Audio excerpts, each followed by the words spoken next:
अस्सलामु अलैकुम वरहमतुल्लाहि वबरकातुहू। उम्मीद करता हूँ कि आप सब खैरियत से होंगे और माज़रत चाहता हूँ कि कई महीनों से मैं ऑनलाइन नहीं आ पाया और कोई लेक्चर रिकॉर्ड नहीं हो पाया, मगर इंशाअल्लाह कई लोगों की रिक्वेस्ट थी कि फ़ौज़ मीन पे और काम किया जाए, उसको और डिस्कस किया जाए। तो हम इंशाअल्लाह आज से एवरी वीक हम एक लेक्चर रिकॉर्ड करेंगे, शॉर्ट लेक्चर, और उसमें हम फ़ौज़ मुबीन को एक कोर्स की तरीके से पढ़ेंगे, ताकि हमें स्टेप बाय स्टेप करके चीज़ें समझ में आएँ, क्योंकि हमने फ़ौज़ मुबीन के बारे में सुना बहुत है मगर उसे पढ़ा नहीं है। तो आज हम अपना पहला लेक्चर रिकॉर्ड करेंगे, मगर अगर आपको इसका बैकग्राउंड जानना है, फ़ौज़ मुबीन का, इस्लामिक एस्ट्रोनॉमी का, या शेख अहमद रज़ा ख़ान को मॉडर्न कॉन्टेक्स्ट में किस तरीके से समझे एस्ट्रोनॉमी को लेकर, सो मैंने एक बहुत ही लंबा लेक्चर पहले रिकॉर्ड कर रखा है। उसको आप पहले देख लें, फिर आप फ़ौज़ मुबीन पे आएँ तो उसको आप ज़्यादा अच्छी तरीके से समझ पाएँगे। सो इस पहले लेक्चर में हम जो किताब रेफ़र करने वाले हैं वो फ़ौज़ मुबीन का इंग्लिश ट्रांसलेशन है, जो आप स्क्रीन पर देख सकते हैं। उसका ट्रांसलेशन कुछ इस तरीके से है कि a fair success refuting motion of earth, Sheikh Ahmad Raza Khan की किताब पर। और इसको इंग्लिश में ट्रांसलेट किया है अब्दुल हामिद मैस्कर ने,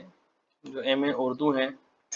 and cooperated by Mohammad Iqbal Noori, जो मस्जिद हबीबिया सैलानी बरेलवी इंडिया से ताल्लुक़ रखते हैं। और इसको पब्लिश जो किया है वो इदारा तहकीकात इमाम अहमद रज़ा इंटरनेशनल कराची में जो है, ये बड़ा इदारा है जो आला हज़रत पर कई सालों से काम कर रहा है, मतलब सालों क्या, मतलब डिकेड से काम कर रहा है। तो उन लोगों ने इसको वो पब्लिश किया है और उनके सरबराह डॉक्टर मजीदुल्लाह कादरी साहब बहुत उन्होंने इसके फ़रोग़ के लिए काम किया है। तो अब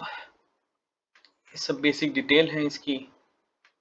और ये फॉरवर्ड किसी और ने लिखा है, मगर हम फॉरवर्ड पे नहीं जाएंगे, हम सीधा जाते हैं किताब पर।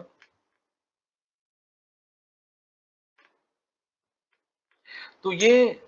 इंट्रोडक्शन है फ़ौज़ मुबीन की किताब का, जिसमें इनिशियल में आप देख सकते हैं कि यहाँ पर कुरानिक आयतों को शामिल करते हुए एक इंट्रोडक्टरी पैराग्राफ लिखा गया है। और इस पैराग्राफ को लिखने का मकसद ये था कि उसको इंट्रोड्यूस किया जाए कि आला हज़रत क्या करने वाले हैं इस किताब के अंदर। तो जब हम इसको इंट्रोडक्शन को पढ़ते हैं, तब उसके एंड में शेख अहमद रज़ा ख़ान बताते हैं कि ये जो किताब है उसका जो तारीखी नाम है फ़ौज़ मुबीन दर रद्द हरकत ज़मीन उन्होंने रखा है। और इस किताब में एक फॉरवर्ड है और 4 सेक्शन यानी 4 चैप्टर्स हैं, ठीक है? यहाँ आप देख सकते हैं, containing a forward and 4 sections. Forward का मतलब क्या है? फॉरवर्ड में उन्होंने जो मुकदमा लिखा है उसके अंदर मॉडर्न साइंस के उन उसूलों को डिस्कस किया है जिसकी बेस पर मॉडर्न साइंस वर्क कर रही है, स्पेसिफिकली मॉडर्न एस्ट्रोनॉमी, या आप उसको कोपर्निकन एस्ट्रोनॉमी कह सकते हैं। अब कोपर्निकन एस्ट्रोनॉमी और मॉडर्न एस्ट्रोनॉमी में डिफरेंस है, क्योंकि मॉडर्न एस्ट्रोनॉमी में जब तक हम अट्रैक्शन लॉ, केपलर लॉ, इन सबको इंक्लूड नहीं करते हैं, तो कोपर्न एस्ट्रोनॉमी का अपना कोई बहुत यूनिक वजूद नहीं रह जाता है, अदर देन कि sun at the center of solar system है। तो इसमें जो फॉरवर्ड है उसके अंदर 35 कॉन्सेप्ट को शेख अहमद रज़ा ख़ान ने डिस्क्राइब किया है। अब उन 35 कॉन्सेप्ट में बहुत सारी चीज़ें हैं जो हम आगे जाकर देखेंगे। अब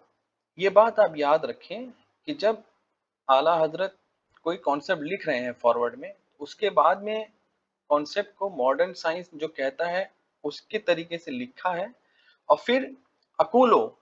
यानी कि उस पर कमेंट करते हैं ये कहकर कि अकूल मैं कहता हूँ, तो उसका इंग्लिश ट्रांसलेशन जब हम देखेंगे बोलेंगे माई स्टेटमेंट। सो आप ध्यान रखें कि वो जब माई स्टेटमेंट आप देख रहे हैं या अकूल देख रहे हैं तो वो आला हजरत उस पर कॉमेंट कर रहे हैं, अपनी राय पेश कर रहे हैं। अब दूसरी बात रही 4 सेक्शन 4 चैप्टर्स। अब इंट्रोडक्शन में तो 4 चैप्टर्स लिखा है मगर हमको 4th चैप्टर जो है वो मिला नहीं। तो वो उर्दू में जो किताब है उसमें भी 4th चैप्टर नहीं है और इस वजह से ये जो किताब है बहुत अब्रप्टली खत्म कर दी गई क्योंकि उसके पेजेस नहीं मिले लास्ट में, उसमें मेंशन भी किया हुआ है। तो आप समझेंगे कि इसमें सिर्फ 3 चैप्टर हैं, मगर इन 3 चैप्टर के अलावा भी एक अलग से डिस्कशन है एंशिएंट फिलोसफी का, जो इस मुद्दे पर बहस की गई है कि जमीन घूमती है या प्लानिटरी थ्योरीज के बारे में। तो ये चीज आपको बहुत क्लियर हो जानी चाहिए कि फौज मुबीन एक फॉरवर्ड यानी एक मुकदमा जिसमें बेसिक कॉन्सेप्ट डिस्कस किए गए हैं और इन्हीं बेसिक कॉन्सेप्ट के ऊपर बाकी के 3 चैप्टर बेस करते हैं। तो अगर आप फॉरवर्ड में जो बेसिक कॉन्सेप्ट हैं और जो आला हजरत के कमेंट है उस पर अगर उनको नहीं समझेंगे तो आगे के जो 3 चैप्टर हैं वो आपको समझ में नहीं आएंगे, क्योंकि फॉरवर्ड में उन्होंने ये बता दिया है कि आला हजरत का किसी साइंस के कॉन्सेप्ट के बारे में क्या ख्याल है या क्या कमेंट है। तो उनके कमेंट को जहन में रखना बहुत जरूरी है, क्योंकि जब आप बाकी के चैप्टर्स में जाएंगे तो आला हजरत कहीं पे कमेंट करके निकल जाते हैं कि मैंने इसके बारे में ये कहा, ये कमेंट नंबर आप देखें, तो आपको पीछे जाके देखना पड़ेगा उन्होंने क्या कहा है। तो ये जो फंडामेंटल जो चैप्टर है इस बुक का वो पहला फॉरवर्ड है, मुकदमा है, जो कि 35 मॉडर्न साइंस के कॉन्सेप्ट पर बुनियाद रखता है और बाकी के जो 3 चैप्टर हैं उसके बेस पर फिर एक्सटेंड किए गए हैं, उसमें और नई चीजें डाली गई हैं, मगर फंडामेंटल वो इसमें बताया गया है फॉरवर्ड में।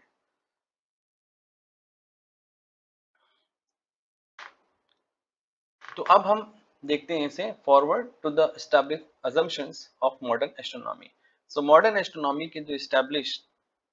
जो मतलब बहुत ही फाउंडेशनल जो थ्योरीज हैं, जो कॉन्सेप्ट है, उसके बारे में डिस्कस किया गया है। अब आज के इस लेक्चर में इससे पहले कि हम बाकी के कॉन्सेप्ट पर जाएं, आपको बस एक ग्लिम्स देने के लिए, एक हिंट देने के लिए हम पहला जो मॉडर्न कॉन्सेप्ट है साइंस का वो हम डिस्कस करते हैं, फिर इंशाअल्लाह बारी बारी करके हम इस पूरी 35 कॉन्सेप्ट को डिटेल में हम डिस्कस करेंगे। तो जो साइंस के स्टूडेंट हैं वो इसको अप्रिशिएट करेंगे कि आप इसको याद रखें कि ये किताब 1919 में लिखी गई है, जिस वक्त मॉडर्न एस्ट्रोनॉमी या मॉडर्न साइंस जिस तरीके से हम स्कूलों में पढ़ते हैं उस तरीके से अवेलेबल नहीं थी। और शेख अहमद रजा खान रहमुल्लाह तो कॉलेज यूनिवर्सिटी गए नहीं, तो उन्होंने जो चीजें लिखी हैं वो खुद के मुताले से लिखी हैं। और कौन सी रेफरेंसेस उन्होंने लिए हैं, तो उस समय में जो किताबें मॉडर्न एस्ट्रोनॉमी के ऊपर लिखी गई थी, मुसलमानों ने भी लिखी थी और हिंदुस्तान में भी कुछ किताबें अवेलेबल थी, कुछ पर्शियन में थी। जो मेजोरिटी जो मुझे दिखी हैं वो पर्शियन में थी और फिर उर्दू में भी कुछ देखी गई हैं। और फिर जो मेजोरिटी ऑफ द आर्ग्यूमेंट जो बेस किया है वो फिर जो इस्लामिक एस्ट्रोनॉमी के जो उसूल थे उसको सामने लेकर, मगर जब आला हजरत रद्द करने पे आते हैं या क्रिटिक करने पे आते हैं तो उनके खुद के जो आर्ग्यूमेंट हैं वो पूरे फाउंडेशन ऑफ एस्ट्रोनॉमी के ऊपर बेस करते हैं। तो अगर आपको समझना है फौज मुबीन को, तो आपको ancient astronomy, Islamic astronomy, modern astronomy, modern science, इन सब का पता होना चाहिए और ये बहुत ज़रूरी है, तभी हम फौज मुबीन को अप्रिशिएट कर पाएंगे। तो आज हम सिर्फ एक पहला जो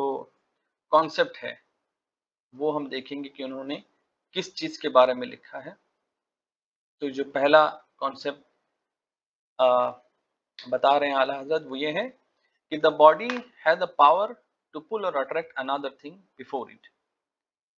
कि बॉडी के अंदर दूसरी बॉडी को अट्रैक्ट करने की या उसको पुश करने की एक ताकत होती है, और ये एक नेचुरल पावर है, मतलब उस बॉडी के अंदर बाय नेचर है, उसको कहीं से मिली नहीं है, और इसको पावर ऑफ अट्रैक्शन कहा जाता है। और ये this was discovered by Newton in 1665 AD, और ये न्यूटन ने इसको प्रपोज किया था 1665 में, when he had run away from his village to some another village to escape a contagious disease, जबकि वो अपने गांव से दूसरे गांव चले गए थे भागकर किसी डिजीज की वजह से। He was in a garden when he saw a fruit falling down on the ground from a tree, कि जब उन्होंने एक पेड़ से सेब को नीचे गिरते हुए देखा, he said to ponder over this matter and he got an idea of laws of attraction, कि जब पेड़ से सेब गिरा तो उनको लॉस ऑफ अट्रैक्शन का ख्याल आया। अब ये जो स्टेटमेंट शेख अहमद रजा खान ने यहाँ पर कोट किया है एज अ फर्स्ट डिस्क्रिप्शन, ये बेस है उन किताबों पर जो उस वक्त अवेलेबल थी और जो मॉडर्न साइंस को डिस्क्राइब कर रही थी। अब यहाँ पर आप देखेंगे my statement number 1। My statement मतलब अपूर्ण, मतलब आला हज़रत फरमा रहे हो इस पहले जो साइंस का जो रूल है उस पे कमेंट कर रहे हैं। अब इसमें पूरा, अब आला हज़रत की एक खासियत है कि वो सिर्फ टेक्निकल कमेंट नहीं करते हैं, उसमें कुछ बातें इस तरीके की भी लिखते हैं कि जो एक क्या बोलते हैं उसको कि कमेंट भी होता है और साथ में एक सार्कास्म भी होता है उसके अंदर, तो आप देखेंगे इसमें फरमा देंगे द एक्सीजेंसी और the requirement of the awakening of the idea of the relation between the falling of the apple and the force of attraction was nothing more than this that the fruit fell down and sprung up because there could not have been any other cause of it than that. तो अब ये भी बात याद रखें कि इस किताब में जो इंग्लिश ट्रांसलेशन किया गया है वो बहुत सारी जगहों पर गलत ट्रांसलेशन है और इंग्लिश में भी बहुत प्रॉब्लम है, मगर जहाँ भी होगा मैं उसको करेक्ट करता चलूंगा, उसको समझाता चाहूंगा। तो आप ग्रामर पे ना जाएं, मैं आपके साथ में हूँ तो मैं आपको समझाता चलूंगा कि लुब लुबाब क्या है उस चीज का। आलादर फरमा रहे हैं कि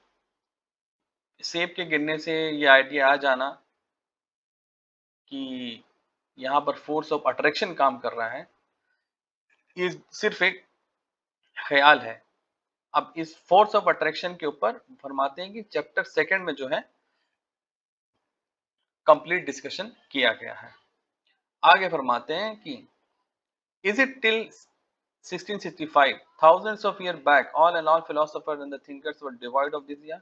क्या 1665 से पहले किसी ने सेब को गिरते हुए नहीं देखा था? Is it surprising that Newton too might have not observed any falling down before this falling of the apple? क्या न्यूटन खुद ने कभी 1665 से पहले सेब को गिरते हुए नहीं देखा था? और is that he had any other fancy and it was broken at this time of even by the fall of apple, कि वो किसी ख्यालों में रहता था जब पिछली बार उन्होंने एप्पल को गिरते हुए देखा था और इस बार देखा तो उनके ख्याल को धक्का लगा और वो ख्याल टूट गया।